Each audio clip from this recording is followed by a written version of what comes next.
Baik, terima kasih Bu Sakaria.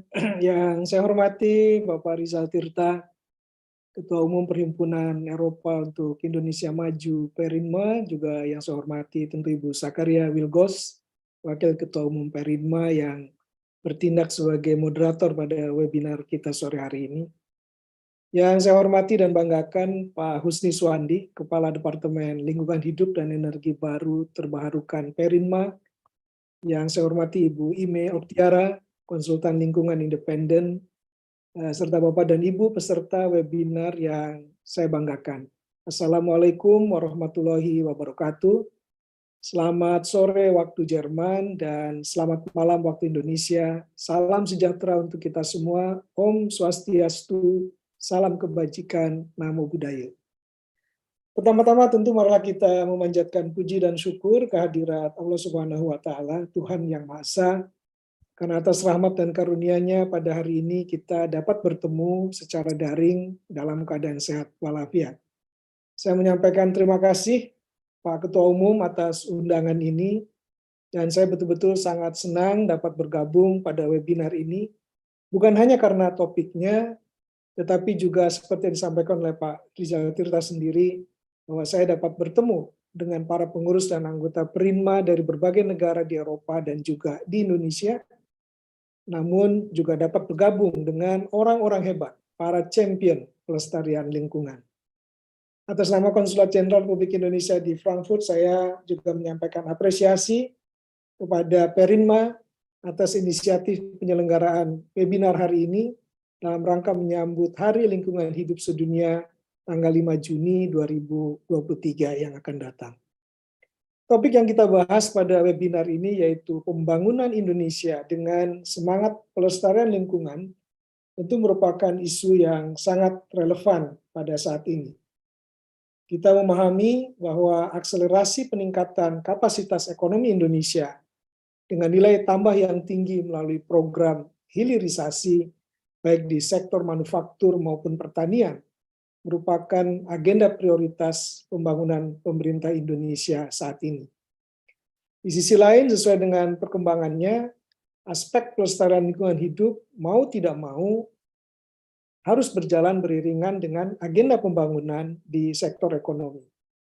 Agenda pembangunan tidak lagi bersifat vakum dan eksklusif dengan langkah pelestarian lingkungan hidup seperti periode masa revolusi industri hingga akhir abad 20, sebagaimana dilakukan secara agresif oleh early developing countries yang saat ini telah menjadi negara maju, dan juga RRT sejak 7 dekade lalu, sejak 70 tahun yang lalu. Dengan realita demikian, upaya mensejahterakan dan memajukan perekonomian negara berkembang tentunya menjadi jauh lebih menantang pada saat ini. Nah, tantangan tersebut tentu harus diterima sebagai the new inclusive playing field yang bersifat globally shared burden bagi seluruh agenda pembangunan secara global, baik negara maju maupun negara berkembang. Bapak dan Ibu yang saya hormati, pemerintah Indonesia sepakat dengan realita demikian guna memastikan prioritas agenda pembangunan nasional yang tersinkronisasi dan berjalan beriringan dengan komitmen pelestarian lingkungan. Indonesia menyatakan komitmennya untuk menaikkan target Enhanced Nationally Determined Contribution atau ENDC, pengurangan emisi karbon dari 21% menjadi 31,98%, atau setara dengan 912 juta ton CO2 pada tahun 2030 secara mandiri. Target ENDC Indonesia ini akan lebih tinggi hingga 43,20% di tahun 2030, tentu dengan dukungan internasional dan berbagai mitra lainnya. Dalam pelaksanaannya telah banyak langkah konkret yang telah dijalankan, saya kira Bapak dan Ibu juga mengikuti perkembangan ini, di mana Indonesia mampu menekan laju deforestasi secara signifikan, antara lain melalui rehabilitasi 3 juta hektar lahan kritis dan penurunan 82% kebakaran hutan, terendah dalam 20 tahun terakhir. Kemudian juga program rehabilitasi 600.000 hektar hutan mangrove yang akan selesai pada tahun 2024 dan ini akan merupakan yang terluas di dunia. Nah, inklusivitas antara agenda pembangunan dan pelestarian lingkungan di Indonesia justru bersifat komplementer, bukan kontradiktif, mengingat kekayaan sumber daya alam yang sangat melimpah untuk kedua tujuan tersebut. Indonesia merupakan negara produsen nikel terbesar di dunia, yang merupakan salah satu komponen utama dalam program transisi energi. Indonesia juga memiliki lebih dari 3.600 gigawatt potensi energi terbarukan yang terdiri dari energi solar, hidro, angin, geotermal, bioenergi, dan juga lautan. Nah, sebagaimana tentu Bapak dan Ibu mengikuti perkembangan di Jerman, produksi energi listrik Jerman sendiri dari energi terbarukan di tahun 2022 itu hanya mencapai 254 gigawatt. Sementara kita tadi punya potensi 3.600 gigawatt. Ini satu potensi yang sangat besar yang bangsa kita miliki. Bapak dan Ibu yang saya hormati, komitmen pelestarian lingkungan yang tinggi dan diikuti oleh potensi energi terbarukan yang dapat dioptimalisasi dalam pengembangan kapasitas pembangunan nasional telah mendapatkan pengakuan dan dukungan dari berbagai mitra internasional. Saya mencatat beberapa.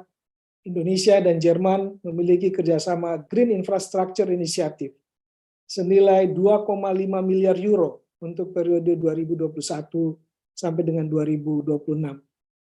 Kita juga dipercaya menjadi bagian dari Just Energy Transition Plan yang merupakan dukungan negara G7 untuk program phase out PLTU dengan nilai mencapai 20 miliar US dollar untuk periode 3 sampai dengan 5 tahun. Nah, di dalam negeri sendiri, regulasi nasional untuk mendukung inklusivitas pembangunan ekonomi dan pelestarian lingkungan telah dipersiapkan melalui berbagai peta jalan, melalui berbagai roadmap yang kita siapkan.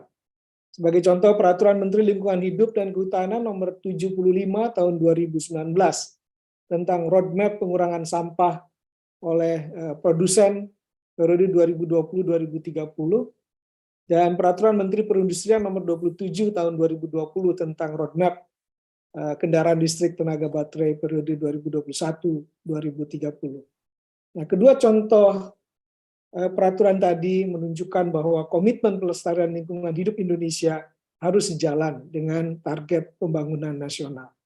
Hal ini terlihat dengan dorongan penggunaan 100% material daur ulang sebagai bahan baku manufaktur, jasa, dan retail, selain juga pelarangan berbagai material yang mencemari lingkungan pada tahun 2030.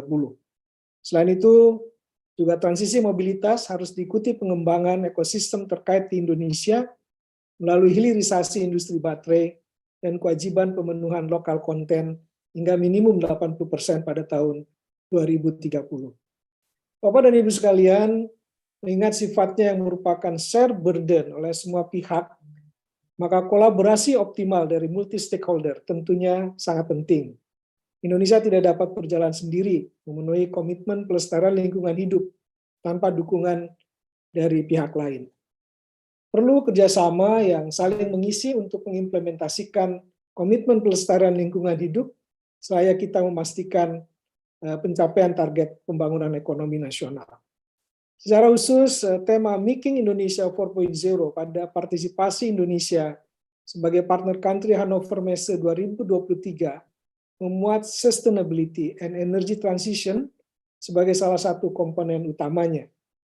Pada kesempatan tersebut, kalau Bapak dan Ibu mengikuti acara Hannover Messe, kita mencatat Kanselir Jerman menyatakan kesiapannya mendukung agenda pembangunan dan pelestarian lingkungan Indonesia karena sejalan dengan prioritas 3D Jerman, yaitu decarbonization, digitalization, and diversification. Selama Hannover Messe 2023 terdapat 11 kesepakatan investasi dan kerjasama perdagangan yang berhasil ditandatangani khusus di bidang sustainability and energy transition dengan potensi nilai mencapai 1,16 miliar US dollar. Kolaborasi dan sinergi dengan mitra internasional di bidang pelestarian lingkungan secara inklusif dengan pembangunan akan terus berjalan dan semakin intensif. Dalam kaitan itu, peran diaspora Indonesia terutama Perinma di negara-negara maju seperti di Eropa ini sangatlah penting ya, mengingat Indonesia membutuhkan investasi, membutuhkan teknologi dan know-how guna secara bersama dapat mencapai target net zero emission pada tahun 2060 atau bahkan bisa lebih awal. Dalam kaitan ini, menurut catatan saya, Indonesia diperkirakan membutuhkan investasi green economy senilai 1 triliun US dollar hingga 2060. Hal ini karena tentu kita memahami teknologi hijau merupakan teknologi yang padat teknologi dan berbiaya mahal. Di sisi lain, pemerintah Indonesia juga perlu memastikan ketersediaan energi yang terjangkau bagi seluruh rumah tangga. Sehingga peran dari semua pemangku kepentingan, termasuk Bapak dan Ibu sekalian yang hadir pada webinar ini sangat penting untuk mendukung program-program prioritas dari pemerintah sebagaimana yang tadi saya sampaikan. Demikian kiranya sambutan saya. Semoga webinar ini bermanfaat untuk kita semua. Saya mohon maaf nanti tidak dapat mengikuti webinar sampai selesai karena masih akan melanjutkan menghadiri acara masyarakat Indonesia di Frankfurt sore hari ini. Terima kasih, selamat mengikuti webinar. Dankeschön.